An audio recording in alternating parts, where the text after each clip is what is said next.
Chapter 1. The House on Fester Hill. In the fading light of an autumnal evening, the twisted branches of ancient trees arched menacingly over the twisting road that wound its way up Fester Hill. The ground was littered with the carcasses of leaves, their vibrant hues withered and decayed, much like the memories of the generations who had called the town of Ravensridge home. The rusted iron gate, which had stood its post at the foot of Fester Hill for centuries, creaked and moaned under the weight of a breeze that seemed to sigh the names of the long-forgotten. The wind, it seemed, was eager to tell the tale of a house that towered atop the hill, casting its foreboding shadow over the crumbling gravestones which slumbered below. The house, as it was ominously referred to by the residents of Ravensridge, was a Gothic revival monstrosity. It perched precariously on the edge of the hill, the blackened stones of its foundations sinking slowly into the soil, as if the very earth beneath was seeking to claim it for its own. With its soaring spires and turrets, the house appeared ready to spring into flight at any moment, its dark and twisted form a grotesque apparition against the blood-red sunsets of Ravensridge.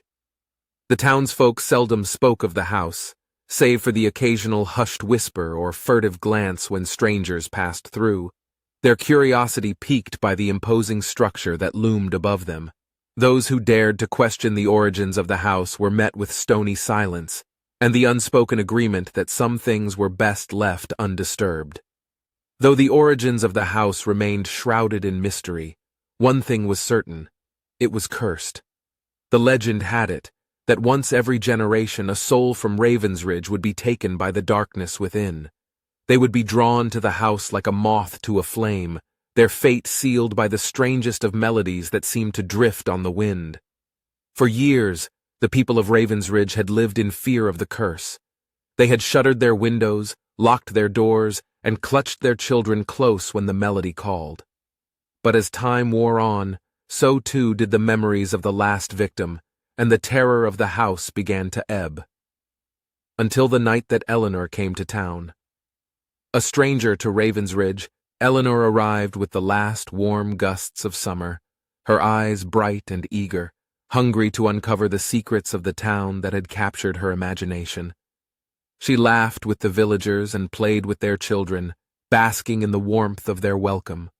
But when the sun dipped below the horizon and the shadows crept in, Eleanor found herself inexplicably drawn to the somber melodies of Fester Hill.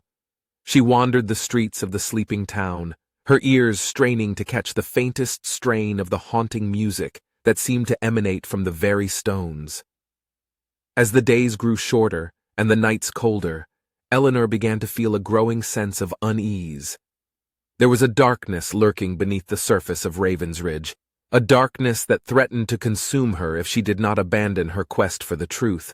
But the pull of the music was too strong, and Eleanor found herself unable to resist the allure of the house on Fester Hill. One moonless night, as the wind howled through the trees, Eleanor stole away from the safety of the village, her heart pounding with the thrill of the unknown.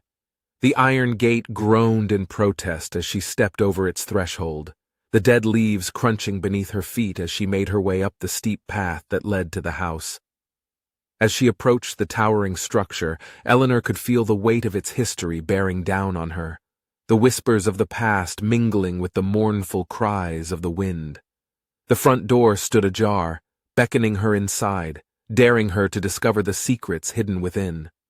With trembling hands, Eleanor pushed the door open, revealing the decayed grandeur of a once great house. A chill breeze swept through the musty air, snuffing out the last flickering rays of twilight that had followed her inside. The door slammed shut, sealing her fate within the walls of the house on Fester Hill. And from the depths of the inky darkness, the true horrors began to emerge.